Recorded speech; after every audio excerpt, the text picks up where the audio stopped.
Well, howdy there, Internet people. It's Bo again. So, today we're going to talk about Rolling Stone, Cowboys, the bumpy ride ahead, and how two seemingly unrelated stories are very, very related. They are going to collide in the future.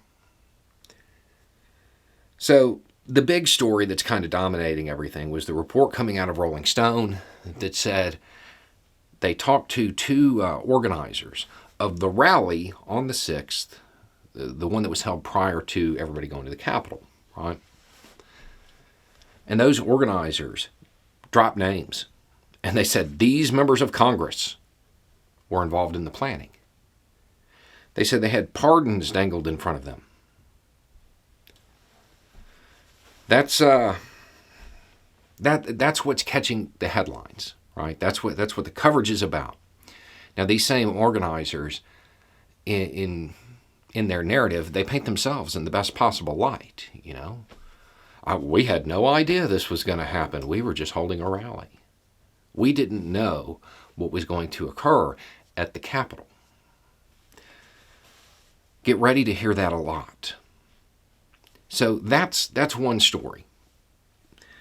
The other has to do with Cowboys for Trump, the founder of that group, last name Griffin. He gave a speech, and it's clear that he is turning on the former president. We supported President Trump because of his fight for justice as well. And for 4 years, we cried, lock her up, lock her up, lock her up. We know she's a criminal. What did the president tell us? If I was in charge of the law, you'd be in jail. Mr. President, you've been in charge of the law for 4 years. At the end of your 4-year time, the only ones locked up were men like me and others like me that have stood by the president the strongest. This is somebody who was at the Capitol on the 6th. The people that he was talking to, that crowd, a whole lot of them were at the Capitol. They are becoming disaffected. They are beginning to feel betrayed and sold out.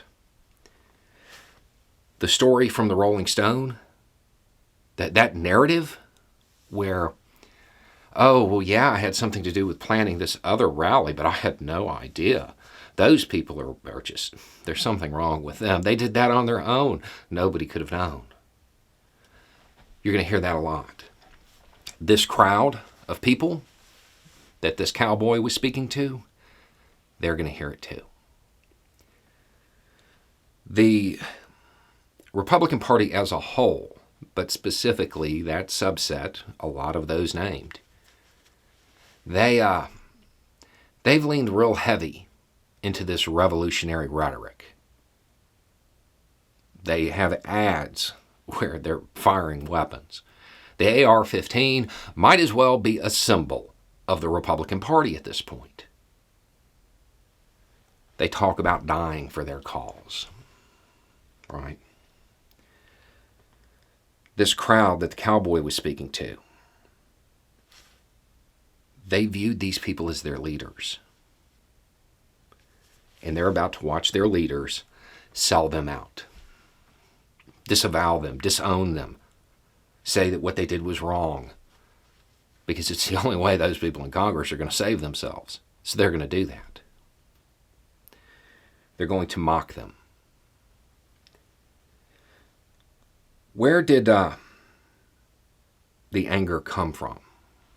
When you're talking about those people who believed the theories, who really went all in on it, who were real supporters of the president and his wild claims. Where did their anger come from? From the belief that they had been betrayed, that everything they had been told was a lie, that this group of people, they were going to fix that. They were going to be different. They weren't going to lie to them. And as time goes on, they are going to find out that it was those who played on their fears, those who created that anger, who lied to them, who misled them for their own gain, and who ultimately will betray them. That puts us in for a really bumpy ride ahead.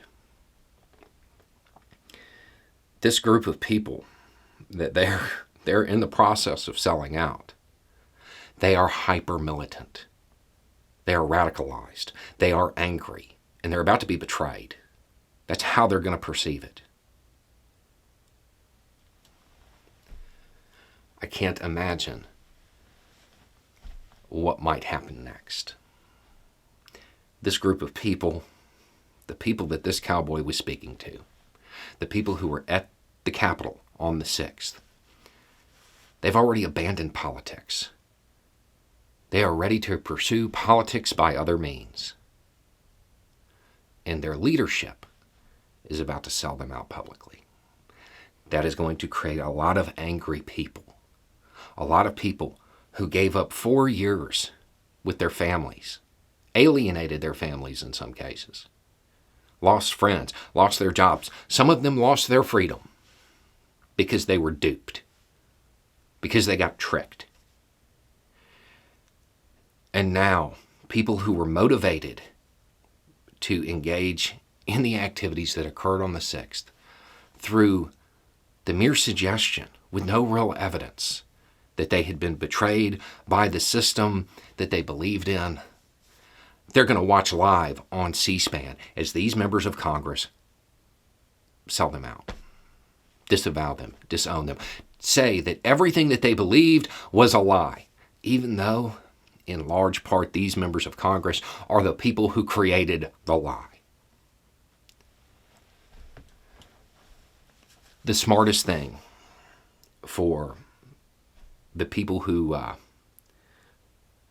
are pursuing this committee, the committee that's investigating the 6th, they have to follow this to its ultimate conclusion. The people who were responsible, they have to be held accountable for 2 reasons. One is that if there's no accountability, this wasn't a failed coup, it was practice. And the second is, I think the only thing that might be able to mitigate the anger coming from the group that they radicalized is them being held accountable in some way. Now, I know there's a whole lot of people who are going to be like, well, let them reap what they sow. And I understand that to some degree. But once that type of stuff starts, it doesn't stop. We have to stop it from starting. If you are one of those who is going to be disavowed, who's going to be sold out, and that's how you're going to view it, and I understand it, put down the guns. Pick up some books. Learn about civic engagement rather than target engagement. Most of the problems that you face, most of the problems that created the dissatisfaction that those people preyed on and used to manipulate you, they are problems that can be solved at the local level. They are problems that could be solved by you being involved in your community.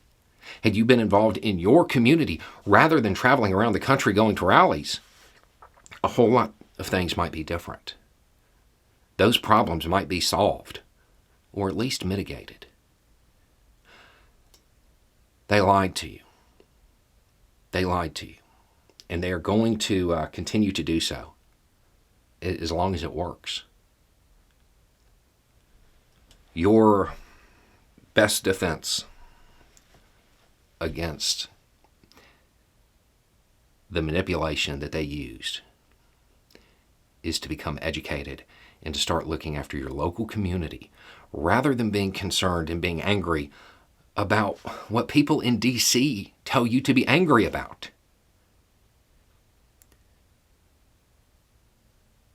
They had you convinced that the billionaire was anti-establishment. That the man who gave Clinton's funding was going to arrest them. They did it by lying. They did it by manipulating. and they preyed on the anger and on the ignorance, the lack of knowledge when it comes to fixing the issues at the community level, doing what you can to change things at your kitchen table.